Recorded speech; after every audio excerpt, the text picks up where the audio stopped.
Depuis 12 ans, la Tropicale Amissa Bongo arpente les routes du Gabon et traverse ses forêts abondantes. Et en cette journée du 27 février, on ne sait pas encore si c'est un bon ou un mauvais présage pour cette nouvelle édition de la course cycliste. Mais le ciel s'éventre à Moanda dans le Haut-Togo.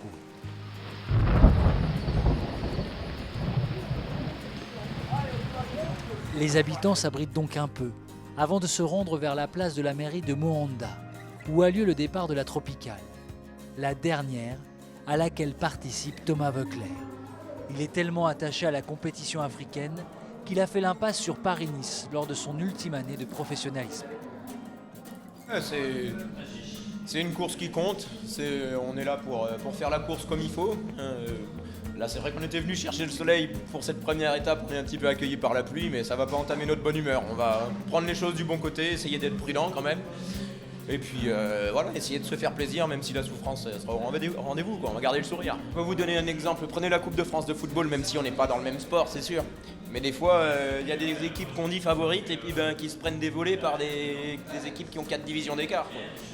Donc on est très prudent et on arrive avec beaucoup d'humilité, quoi, parce qu'on a surtout de l'expérience ici et on sait que c'est loin d'être facile.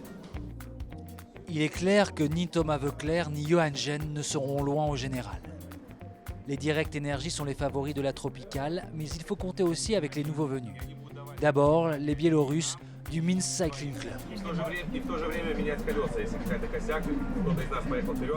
Ensuite, les Delco Marseille-Provence, avec une équipe très internationale. 6 nationalités différentes dans leur effectif. Et enfin, l'inconnu Interpro Cycling Academy, une équipe franco-japonaise qui accueille en son sein l'Érythréen Tesfom Okuba Mariam, récemment élu meilleur coureur africain 2016. C'est ma nouvelle équipe et c'est la première fois que je cours avec mes nouveaux coéquipiers.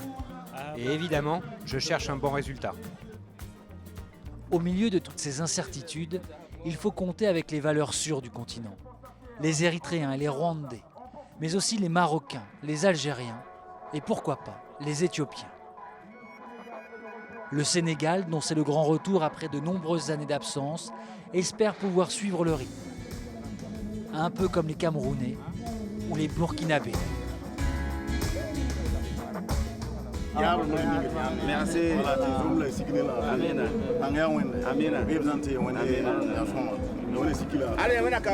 Merci beaucoup. Au moment de s'élancer, il y a donc 90 coureurs, 15 équipes.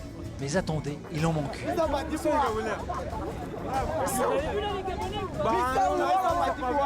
Pour une histoire de prime, les panthères gabonaises ne prennent pas part à la course.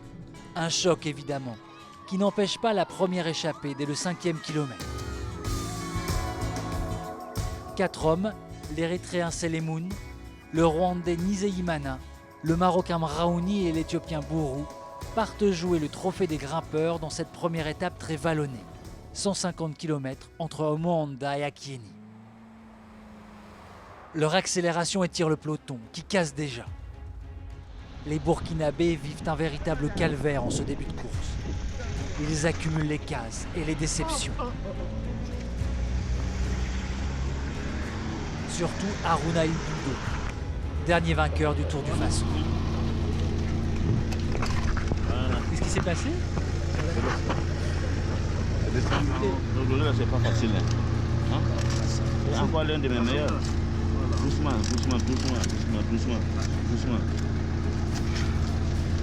Voilà, doucement. Un vélo cassé, deux vélos plutôt. Maintenant, un vélo prêté, et voilà encore, surtout avec l'un de mes meilleurs. Non, il n'y a pas de problème avec ça. Monte. Allez. Allez, go. Allez, monte.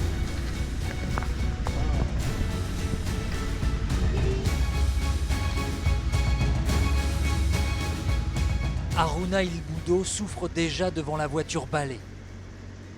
Il finira par monter dedans. Il est le premier abandon de la Tropicale.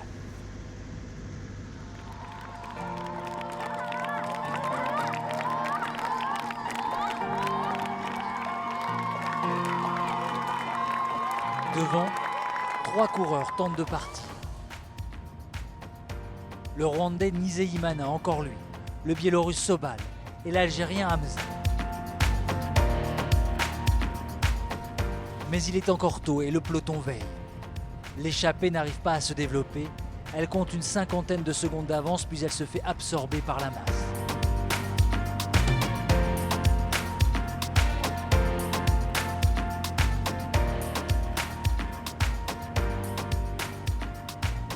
L'échappée qui a un avenir est la suivante. L'Érythréen Elias Afewerki et l'Éthiopien Tesmegen Bourou, déjà de la première échappée, collaborent ensemble.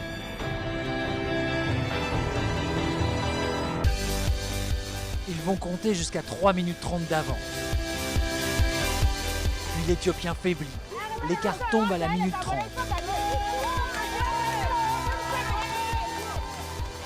Elias Afewerki continue alors seul et l'écart s'accroît de nouveau.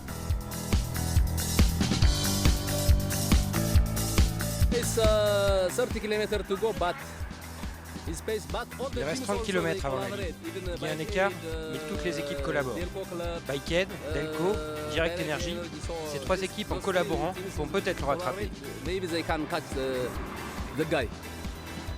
Mais dans la voiture des Direct Energy, Jean-René Bernaudot est surpris par l'écart qui ne cesse d'augmenter. Il pige? Oui. Il a repris une minute, il a fait un gros numéro. Il reste combien 30 bornes, 3 minutes. Hein 30 bornes, 3 minutes. 3 minutes quand même. Ouais. Et ils font que 2. Il est tout seul, tout seul. 5. 3 minutes 4 à 30 km de l'arrivée. L'homme peut-il encore tenir longtemps face au peloton emmené alors par les Direct Energy, les Minsk et les Delco? Ces 3 équipes ont des ambitions au général et des ambitions pour l'étape. Il est temps de ne pas condamner leur chance.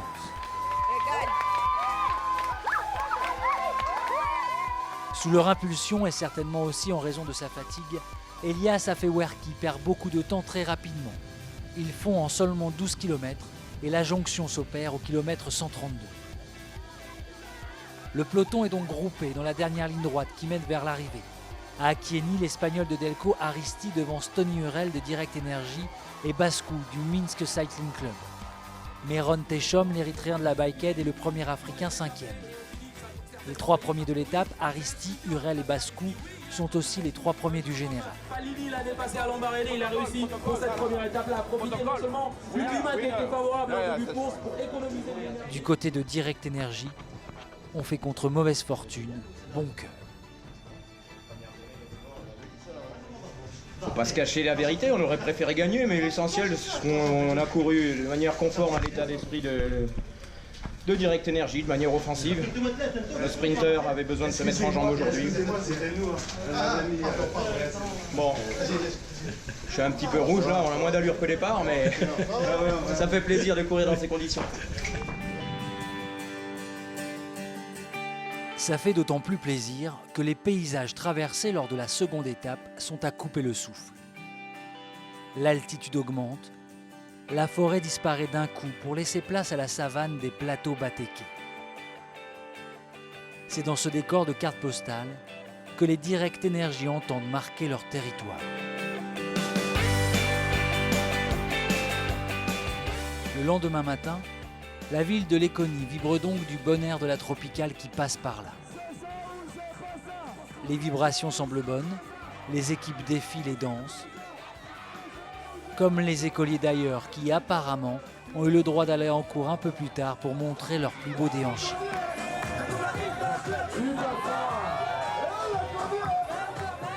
Ce matin-là, l'esprit est donc léger au départ de l'étape la plus courte de la semaine. Mais les têtes sont toutes tournées vers le maillot jaune, pour des raisons diverses. On a juste permuté celui qui a porté le maillot hier. Donc on lui avait donné une taille L. Et là, il a juste besoin de prendre un à sa taille et donc il prend le M. Il est moins costaud que tu pensais? Ouais, il est moins costaud que ce que je pensais. Et donc il est plutôt... C'est un bon Gabonais parce que vous savez, généralement on est des petites tailles et là c'est un vrai Gabonais. Ouais. Un Gabonais qui vient d'Espagne, semble-t-il. Le porteur du maillot jaune se nomme Mikel Aristi. Il fait partie de l'équipe Delco Marseille, il a 7 secondes d'avance sur Tony Hurel qui l'a battu la veille et il craint la nervosité et le profil de cette étape. Ce sera une course difficile parce qu'elle est courte. et il y aura certainement beaucoup d'attaques. On verra bien comment ça se passe, on essayera d'être là, et on verra dans le final si on peut faire quelque chose. Au sein de la préfecture, on parle également chiffon et maillot jaune. Tony Hurel des Direct Energy le convoite, mais il convoite le vrai. On va se tromper, hein, c'est pas le maillot leader, hein, il est jaune, mais ça va, c'est pas Cabretta, c'est pas le maillot leader. Ouais, ça va. En été, il serait peut-être un peu grand, mais. C'est un jaune moutarde un peu. Hein. Ah, c'est un jaune moutarde. On dirait c'est le maillot mayonnaise que t'as. Évidemment, en attendant d'avoir le vrai sa chambre. Mais ce petit jeu de la conquête du maillot ne se joue pas à deux. Il faut inclure les Minsk, l'équipe d'Érythrée, et la Bikehead qui compte 2 coureurs dans les 7 premiers, dont le meilleur africain, Meron Tesha. On peut se battre, on a de bons coureurs et on se battra. On peut faire de bons résultats. Au moment où les coureurs se présentent sur la ligne, on sait donc à quoi s'en tenir. La course sera courte mais intense, et il ne faut même pas le temps de le dire que déjà les attaques fuient. Il y a d'abord 6 coureurs qui partent, mais sur les longues lignes droites des plateaux Bateke, il est difficile de disparaître de la vue du peloton. Puis ça flingue dans tous les sens, et ce sont 17 coureurs cette fois qui se font la malle. Mais si on doit s'attarder sur une échappée, c'est sur celle de l'Érythréen Awet Aptom. Comme hier, l'équipe nationale a placé un de ses coureurs en tête. Il va compter environ 1 minute d'avance sur le peloton, beaucoup d'efforts pour une stratégie d'opportuniste. On essaie d'attaquer très souvent. Comme ça, on aura une occasion. Peut-être une seule, de gagner une étape. En ce début de Tropical, les Érythréens sont absolument partout. Mais le sont-ils dans le cœur des Gabonaises? Parce qu'ils ont beau se démener, elles envoient d'autres en tête de course. Félicitations, c'est bon. Alors, qui c'est qui est en tête là? Hein? On ne sait pas, je sais pas, je ne sais pas. Qui est en tête? Un Égyptien. C'est un Égyptien. Un Égyptien? Oui, un Égyptien qui est en tête. Vous êtes sûr? Ouais. On est sûr. Bien sûr. Sûr. Un Égyptien? Ouais.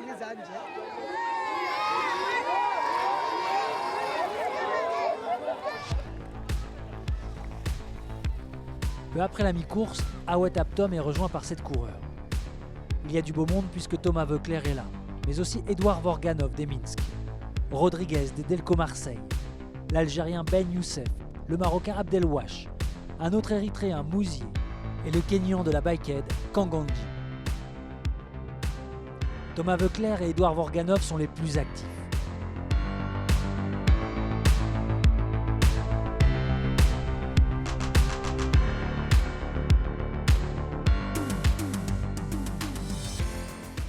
Ils arrivent à prendre 12 secondes aux autres membres du groupe et comptent 1 minute 58 d'avance sur le peloton à une vingtaine de kilomètres de l'arrivée. Dans la voiture des Bikehead, on craint que Suleiman Kanganji, leur coureur kényan dans l'échappée, ne puisse revenir.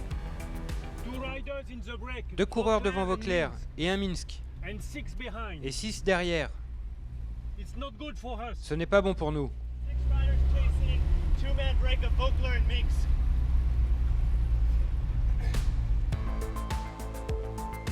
Et puis Tony Hurel et les Direct Energy les interpellent pour avoir les infos. Il y a l'écart, hein? Il y a une dernière écart. Thomas devant, tout seul avec un Minsk. Thomas devant, tout seul avec un Minsk. Ils sont 2 devant, Thomas est devant. 2. Comme Voeckler, aujourd'hui il doit se régaler parce que la course n'est pas stéréotypée comme en Europe où l'échappée part et prend plusieurs minutes et ensuite les grosses équipes roulent et ça arrive toujours au sprint ou très souvent au sprint. Là il y a beaucoup d'attaques, depuis le départ ça a attaqué, il y a eu sans cesse des changements de situation et on prend plus de plaisir à courir comme ça qu'en Europe je pense. D'ailleurs c'est la raison pour laquelle il vient souvent ici. Thomas Voeckler et Edouard Vorganov commencent à piocher. Ils sont rejoints par l'Érythréen Awet Aptom, encore lui. L'écart descend. 1 minute 40, 1:20, 1:05 à 10 km.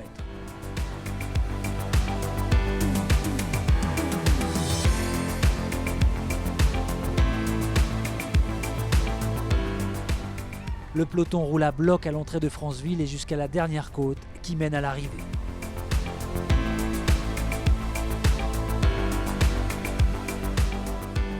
Les Delco et les Rwandais assurent l'allure.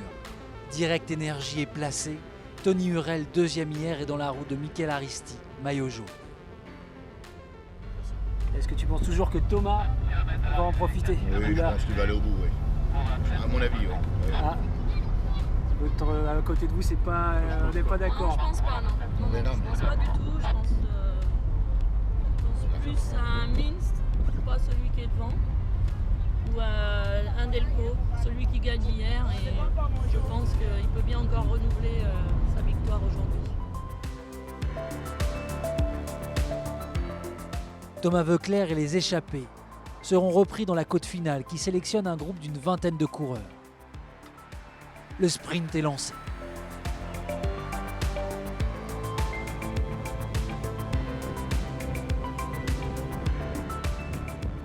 Et Tony Hurel va devancer Mikel Aristi, le maillot jaune, et Stanislao Bascu, déjà troisième hier.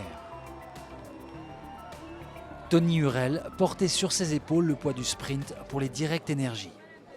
J'étais venu là avec des ambitions vraiment de pouvoir venir emporter une étape. Et voilà, hier j'étais vraiment frustré, je suis passé vraiment pas loin. Et aujourd'hui je me suis vraiment impliqué, Johan et Thomas me faisaient vraiment confiance à 100%. Et donc voilà, quand on a la confiance de Johan et de Thomas, voilà, que dans la tête on peut être que fort. Et voilà, dans le final, il fallait pas que je me loupe et je me suis pas loupé, donc c'est vraiment top. Mikel Aristi conserve le maillot jaune pour une seule seconde. L'étape du lendemain s'annonce animée.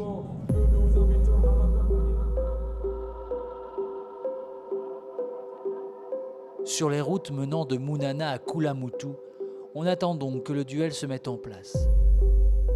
Un duel entre l'Espagnol Mikel Aristi et le Français Tony Hurel des Direct Énergie, séparés par cette simple seconde au classement général.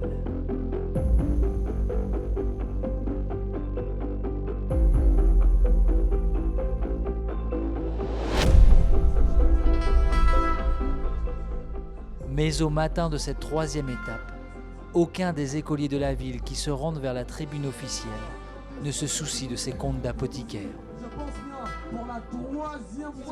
J'espère voir des coureurs qui savent, des cyclistes qui savent pédaler et qui font honneur au Gabon.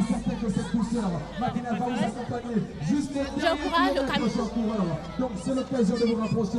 Que déjà, maman Onetimbo est avec nous. Elle a sorti son... Un peu à l'écart, comme d'habitude, les Direct Énergie peaufinent leur plan d'action.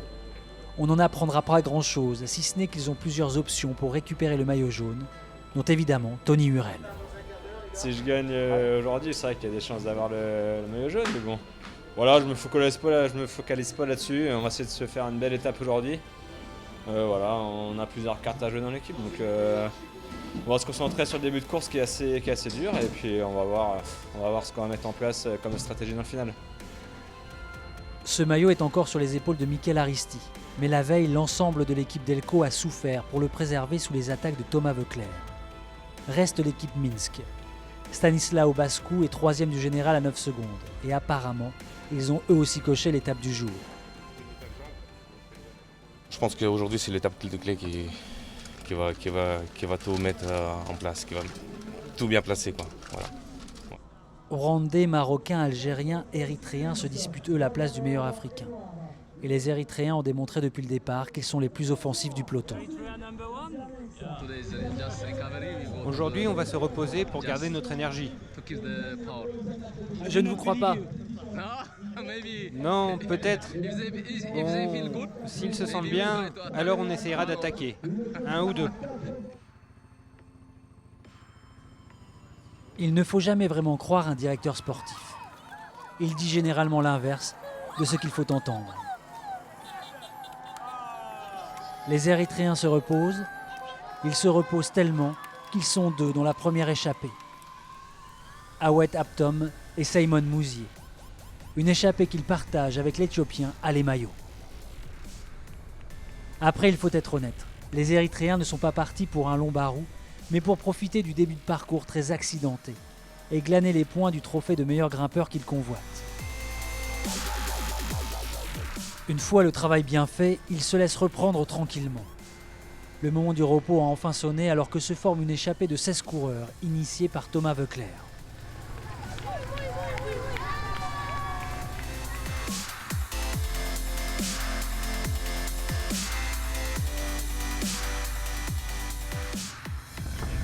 Un Marocain. Le Thomas, il est impérial. Un Baiken.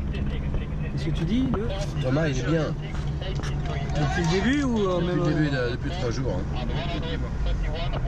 Il a une bonne tête, il sourit tout le temps. Donc il a attaqué où là, Thomas? Il vient d'attaquer dans la ville de Vouvou. L'histoire s'est écrite à Vouvou. Je sais pas s'il a vu le panneau quand il a attaqué. Mais la composition du groupe n'arrange pas vraiment les affaires du Français. Dedans se trouve notamment Stanislao Bascu, le troisième du général. Il faut jouer malin. Mais ses affaires se corsent lorsqu'il crève, se retrouve rétrogradé dans le peloton avant de l'emmener, seul, pour combler la minute qui le sépare des échappés. Un boulot qui vaut les éloges du patron. Respect. Pas trop le choix, hein? Non. T'as pas demandé à tes copains? Non, je leur ai dit justement maintenant de pouvoir... Par contre, c'est eux qui assurent maintenant, hein? Par rapport à ce que t'as fait... Mais bon, ils vont assurer. Ouais.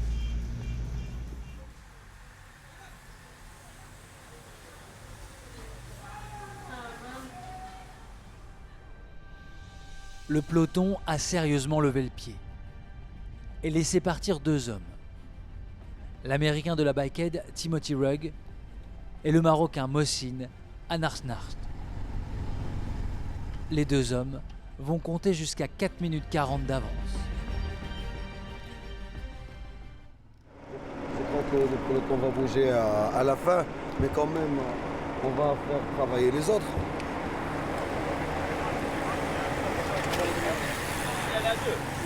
Donc pour l'instant, je vais dire de rouler tranquille, d'en garder sous la pédale. Et on verra bien, de toute façon, c'est le peloton qui va décider. Hein. Le peloton décide, mais pas seulement. Car on assiste ce jour-là à l'étape la plus éprouvante de cette tropicale, à cause de la chaleur. Ouais.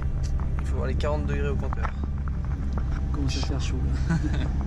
Ouais, mais c'est fini, ils sont morts. Ça marche. Mais il y a une 40. Ils ont perdu 1 minute en 3 bornes. Ça marche. Non, c'est bon, attends. Donc comment tu vois cette fin de course? Ben, moi je la vois compliquée quand même. C'est un état de fatigue qu'on ne peut pas supposer. Mais bon, Tony Hurel vient de me donner des bonnes nouvelles, il est bien. Je pense que Johan Gen aussi doit être bien, donc on a quelques atouts pour bien conclure. L'écart est descendu aussi vite qu'il est monté. À 10 km de l'arrivée, l'échappée est reprise et le peloton se regroupe. Tony Hurel marque le maillot jaune Michael Aristi. Les Minsk sont prêts et Thomas Voeckler attend son heure. C'est lui qui porte une attaque à 4 km du but avec l'Algérien Mansouri. Ils sont rejoints par 2 Biélorusses, Vorganov et le troisième du général Bascu et l'Érythréen Mouzier.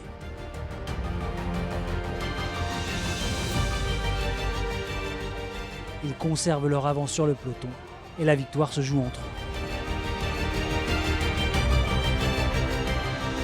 Stanislao Bascu s'impose. Voeckler est 4e. Le Biélorusse fait coup double puisqu'il s'offre aussi le maillot jaune. Au général, il a 16 secondes d'avance sur Michael Aristi, 17 sur Tony Hurel, 18 sur Thomas Voeckler.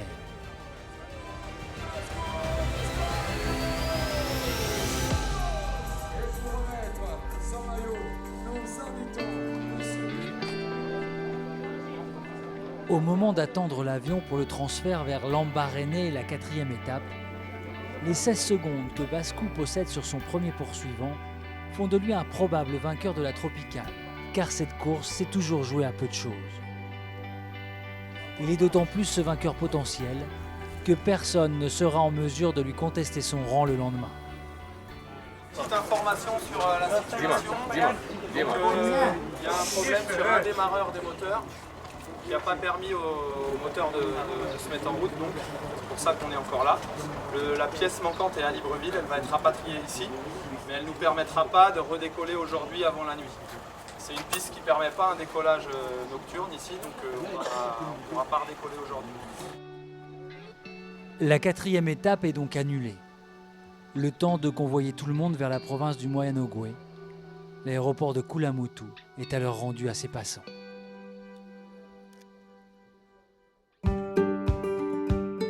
La course reprend ainsi le long du fleuve Ogooué, là où finalement elle a ses habitudes. Fini l'incertain, voici le confort des choses connues, Lambaréné, la ville-étape la plus visitée de l'histoire de la tropicale.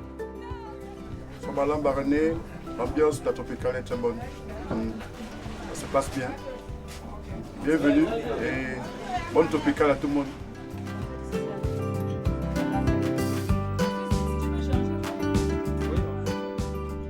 Un peu avant le départ, la ville va qu'à ses occupations.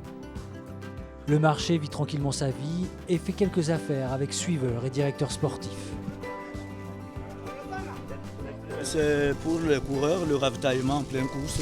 Il y a aussi les barres énergétiques qu'ils ont dans les poches. Et en plus, il y a la banane qui est le sucre lent qui entre en fonction après 10-15 minutes après l'avoir avalé. Car il en faut des forces pour les Camerounais et les coureurs d'Afrique de l'Ouest en général. Sans véritable entraînement, ils souffrent. Ils occupent les 12 dernières places du classement. Et les Sénégalais ne sont plus que 2 en course.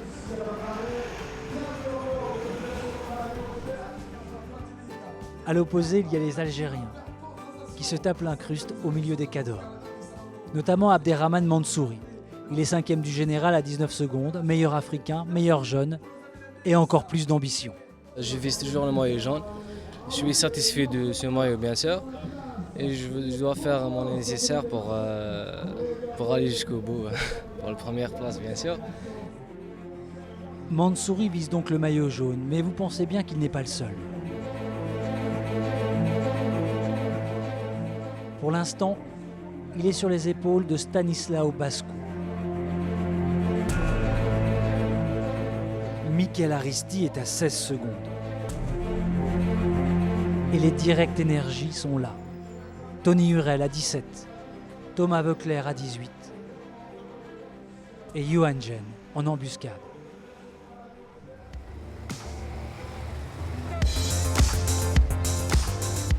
Une embuscade, c'est d'ailleurs ce qui se trame lorsque le drapeau du départ s'abaisse.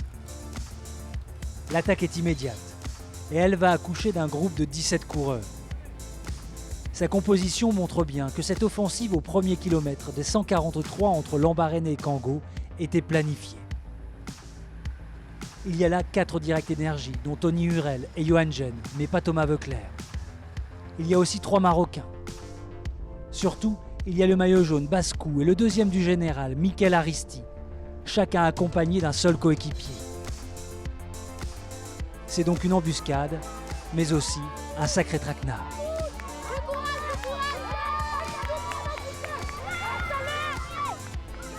Ils sont 4 Direct Energy, nous on est 2, c'est pas bien. Pour nous c'est pas trop bien. C'est pas super les situations là. Nous les échappés ça ne nous intéresse pas comme ça celui-là. Ils sont 16 derrière. Il y a 3 minutes. Il faut pas que ça rentre. La prendre des risques. C'est tendu, c'est tendu. Pourquoi? Comment? Pourquoi c'est tendu? Parce que ça roule vite. Jean-René Bernaudot a le petit sourire en coin de celui qui sait qu'il vient de réussir un bon coup. Il faut absolument être de cette échappée, 17 poursuivants s'élancent, dont les Algériens qui ont tous raté le coche plus tôt.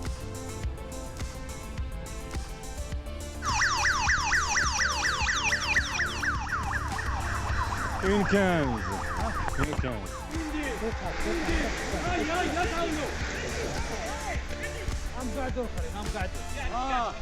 Combien tu dis? Combien il y a d'écart là, tu dis? Ils sont à combien de retard? 1,30. 1,30. Tactique est mauvaise, je crois pas. Parce qu'Abderrahmane s'est fait piéger, c'est ça? Ouais, c'est piégé, ouais. Ceux qui sont avec lui, ils ne sont pas en train de travailler. C'était piégé, c'est fini. On en est à peine au 20e kilomètre et déjà l'affaire est réglée. On ne les reverra pas. Devant, Bascou, le maillot jaune, et Aristi, deuxième du général, font une erreur de débutant. Abusés par deux Direct Énergie, ils se laissent décrocher, ne font pas l'effort pour combler le trou sur les autres échappés. Ils sautent, sont repris par les poursuivants. Johan Gen est le leader virtuel de la Tropicale. Les poursuivants résistent encore un peu, puis ils se relèvent. Le peloton se reforme, l'écart s'accroît. Plus de 10 minutes à 20 km de l'arrivée. Ils sont 13 devant et outre Johan Gen, les grands vainqueurs sont les Marocains, assurés de prendre la tête du classement par équipe. Une première pour une équipe africaine.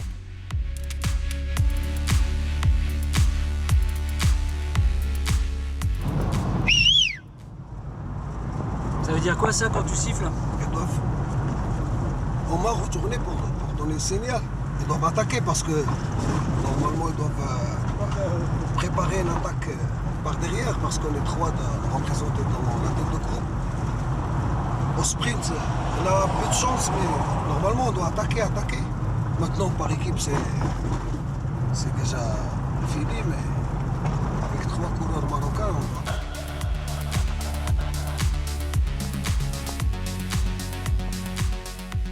Mohamed Bilal, le directeur sportif marocain, a beau siffler aux 3 km, les Marocains n'arrivent pas à sortir. Et les 13 coureurs vont se livrer un sprint dont Johan Gen est l'incontestable favori.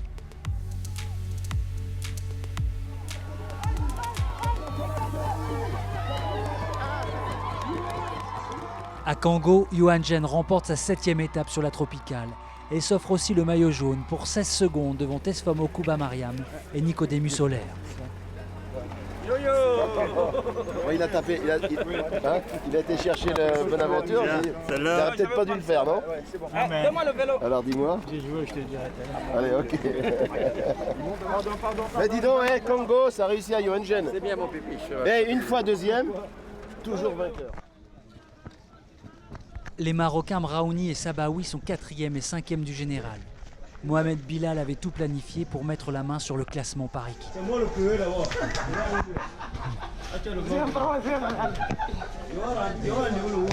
Troisième étape. Ils ont terminé deuxième, troisième, cinquième dans l'étape. Premier classement par équipe, premier placement par équipe africain, premier meilleur jeune. Et hier, il m'a dit, t'inquiète pas, le maillot jeune, c'est pour moi, il est fait pour moi. Eh bien, bravo. Mais il a tenu sa parole.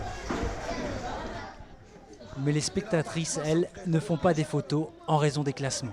Pourquoi tu prends en photo les Marocains? Ils sont mignons. Pourquoi? Ils sont mignons. Le peloton avec le maillot jaune arrive 9 minutes 13 plus tard.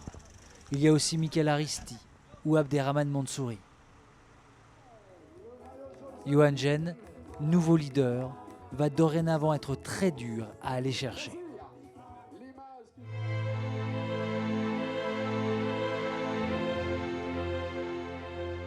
La Tropicale a été mise cul par-dessus tête. Un peloton entier piégé par 13 coureurs. Un maillot jaune qui court à l'envers. Et il fallait bien le calme du Cap Esterias pour se remettre la tête à l'endroit.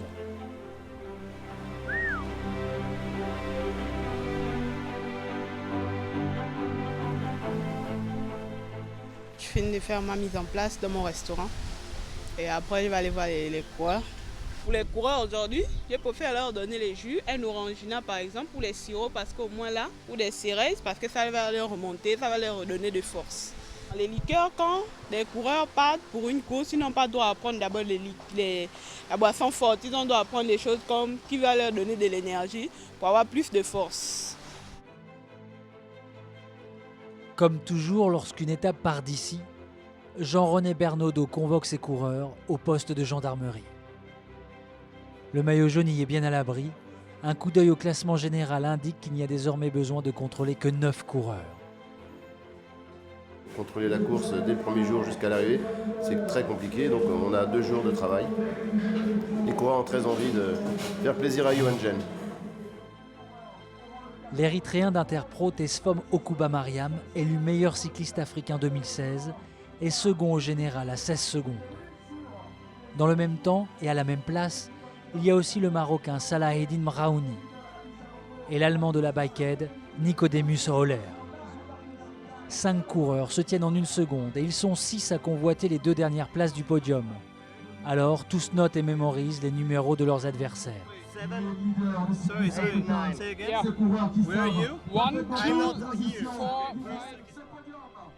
Si nombreux en un si faible écart, les sprints de bonification devraient valoir cher. Mais il ne faut pas oublier toutes les équipes qui sont passées à travers hier. L'Algérie, les Delco ou les Minsk, qui ont certainement dû entendre parler du pays et doivent se rattraper aujourd'hui.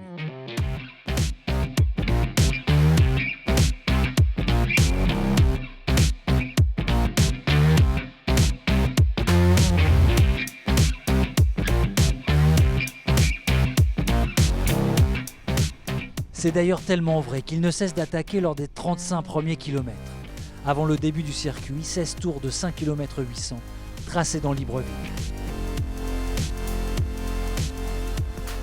Il y a toujours un Algérien, un Delco ou un Minsk dans le coup.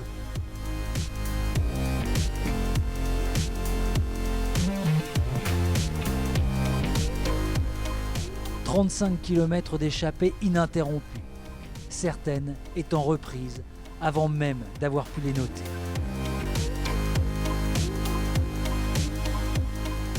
Mais au 36e kilomètre, il y en a une nouvelle qui a l'apparence des autres puisqu'on y trouve un Minsk, Oleksandr Golovaj, un Delco, Benjamin Giraud, un Algérien, Abderrahmane Mansouri, un Marocain, Essaïd Abdelwash et un Érythréen, Zemenfes Selemoun. Elle en a donc l'apparence, mais celle-là est partie pour durer. Apparemment, elle arrange tout le monde. Personne ne se sent l'obligation de travailler pour la rejoindre et les Direct Energy assurent le tempo qui maintient le peloton autour d'1 minute 40 pendant de nombreux kilomètres. Dans la voiture d'Interpro, seul le positionnement de leur coureur pour protéger Tesfom Okuba Mariam pose problème dans ce scénario idéal.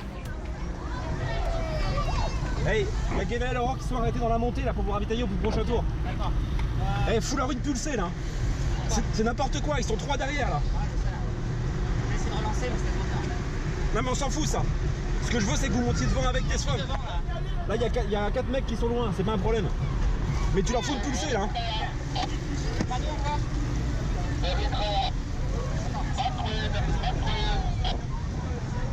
Vas-y jette. Jette.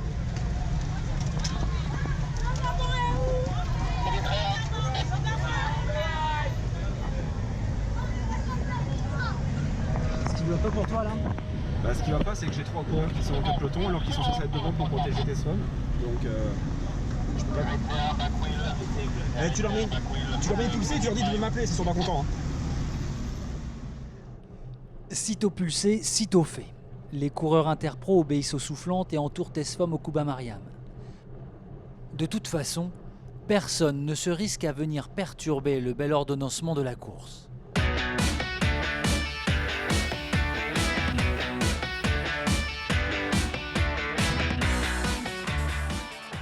Les 3 sprints de bonification sont comme annulés par la situation, figeant ainsi les places au général. L'écart grimpe et cette échappée commence à avoir un réel avenir.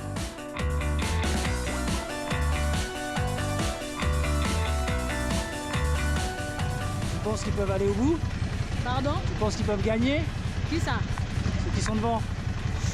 S'ils travaillent ensemble, ils peuvent gagner. Question de travail d'équipe. Et puis, ils peuvent aller. Bon, puisque la course, on finalise la course seulement à la fin, mais là, on ne sait pas.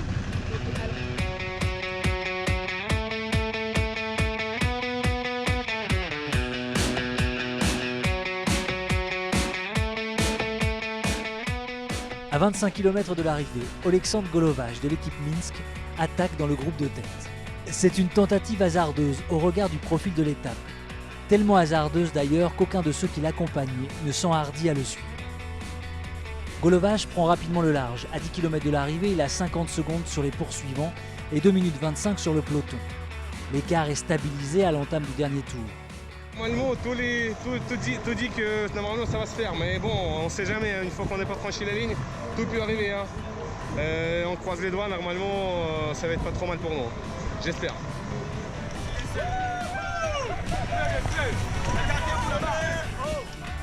Oleksandr Golovash franchit seul la ligne. 28 secondes devant l'Érythréen Selemoun, 1 minute 19 sur l'Algérien Mansouri et 1 minute 25 sur le peloton.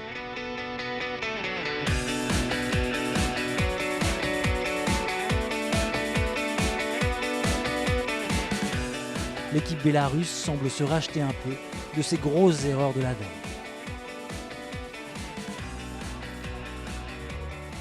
Hier, on a quand même beaucoup de... Pas galéré, mais on a vraiment passé à côté de la plaque et ça va pas. Ça va pas. Et puis, donc aujourd'hui, ils ont un peu réussi leur course. C'est vrai que c'est pas évident, mais bon, on a deuxième victoire, c'est pas mal, c'est bien. On verra ça après demain, le reste qui va nous attendre, mais pour l'instant, c'est bien. Johan Gen conserve évidemment la première place du général, où rien n'a bougé par rapport à la veille.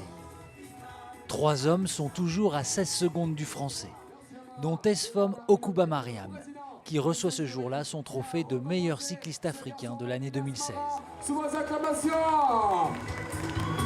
il est actuellement le 2e au classement général de la Tropicana Mixta Bongo. C'est dire qu'il mérite effectivement son positionnement. Il mérite ce sacre. Le dernier jour, les danses égayent l'immense parking qui fait face à la gare d'Ovendo. Plus que les grandes étendues de bitume impersonnel, c'est certainement cette originalité que viennent chercher sur la tropicale des coureurs comme Johan Gen et Thomas Voeckler.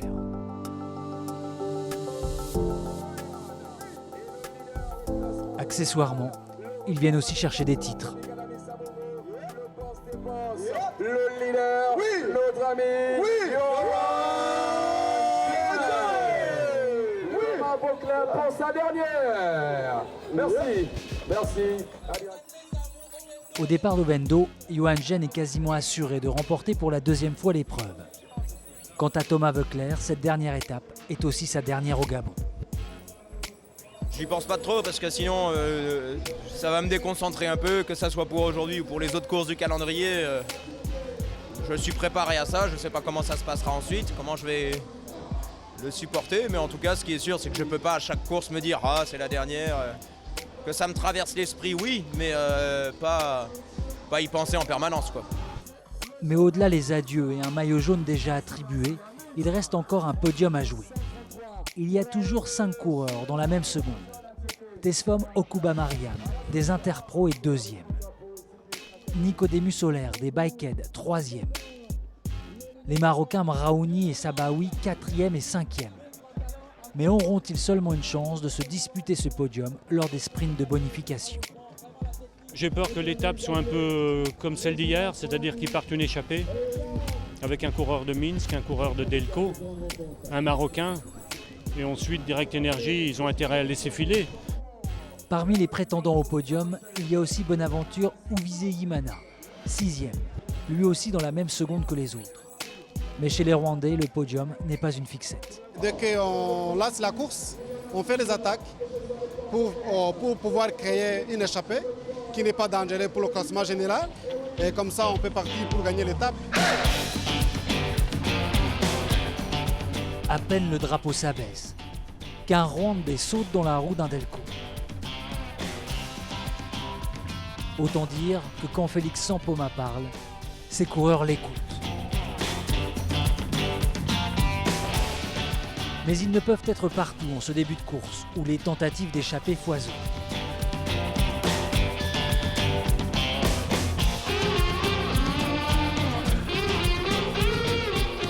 Le peloton file bon train, reprend tout le monde, sauf 7 coureurs au 20e kilomètre.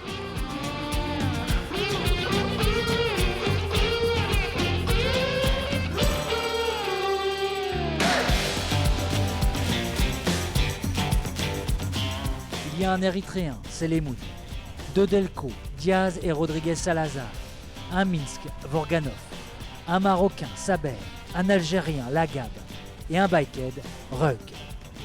Mais il n'y a pas de Rwandais. Je pense que même s'il n'y a pas mon garçon dedans, ça ne pose pas de problème. Comme il y a toujours des réactions de peloton, on va attendre parce qu'attaquer sans toutefois qu'il y a quelqu'un qui avance, c'est pas nécessaire. Je pense que oui, ça y est très bien échappé, mais c'est encore 25 secondes, ça va aller. Il n'y a encore que quelques secondes, mais l'écart va augmenter rapidement, malgré la Sainte Vierge qui veille sur le destin des Rwandais depuis le tableau de bord. Cette échappée arrange bien les Direct Energy. Personne ne veut rouler derrière. Elle va prendre jusqu'à 2 minutes d'avance. Les Biked, eux, courent 2 lièvres à la fois. Une place sur le podium pour Nicodémus Solaire et une victoire d'étape pour Timmy Rug, présent dans l'échappée.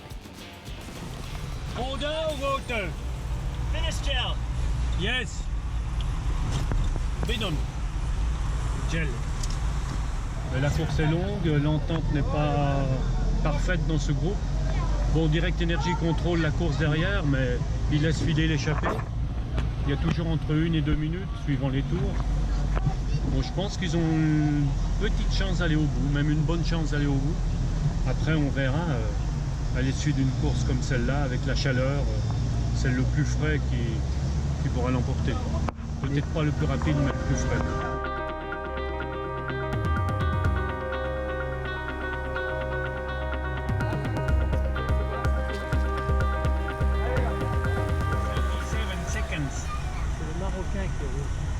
Et ils n'ont pas l'air de s'amuser. Ouais, tu sais pourquoi? Pour le dernier sprint. Et ben ouais.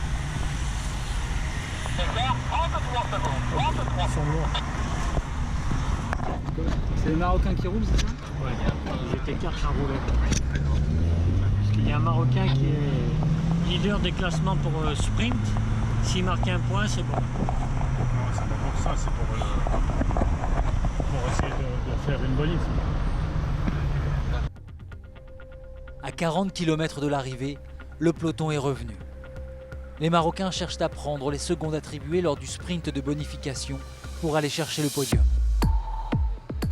Mais ils n'auront même pas le loisir de le disputer. Et comme la veille, les différents sprints de bonification n'influent en rien sur l'ordre du classement général. Car rapidement, une nouvelle échappée s'est formée. Il y a 6 coureurs, 2 Érythréens, Meron Abraham et Mouzier, un Delco, Krag Andersen, le Minsk Baskou, l'Algérien Islam Mansouri et un Rwandais, Ukini Wabo. Dans la voiture des Biked, on cherche désespérément un des siens. Voilà, on est baisé. 6 coureurs devant, c'est rideau derrière, il reste plus que 3 tours et demi. Je pense que c'est compromis. Bon, maintenant, pour les places au général, ça va se jouer à la place. Alors, il faudra être bien placé dans le sprint. C'est tout. Le podium va donc se jouer à la place dans le peloton. Le règlement stipule que le cumul des places des coureurs au cours des étapes les départage lorsqu'ils sont dans la même seconde. Pour cette raison, Tesfom Okubamariam est 2e, Nicodémus Solaire est 3e, Salaheddine Mraouni 4e, alors qu'ils ont tous le même temps. Autrement dit, tout va se jouer pour eux dans l'ultime sprint.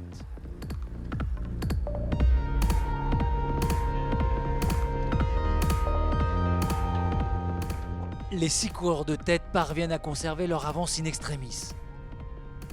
Meron Abraham, 21 ans, s'impose et offre à l'Érythrée une victoire méritée au regard de son souci constant d'être en tête de course durant toute la tropicale.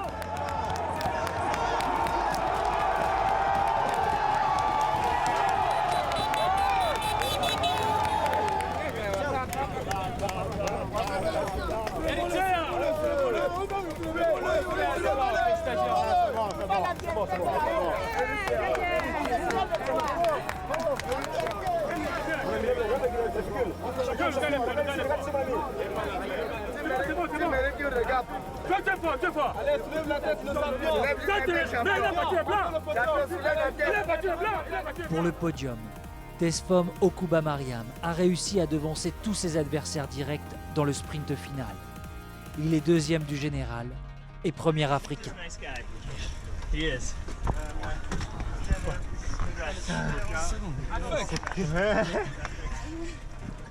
J'ai fait le sprint, ça a vraiment bien marché. Je suis deuxième. L'Allemand de la Bikehead, Nicodemus Soler, est troisième. Maintenant on peut célébrer, boire quelques bières. Mais ça, c'est pas encore une bière, ça. Non, pas encore. Mais ce soir, c'est sûr à 100%. For sure, 100%.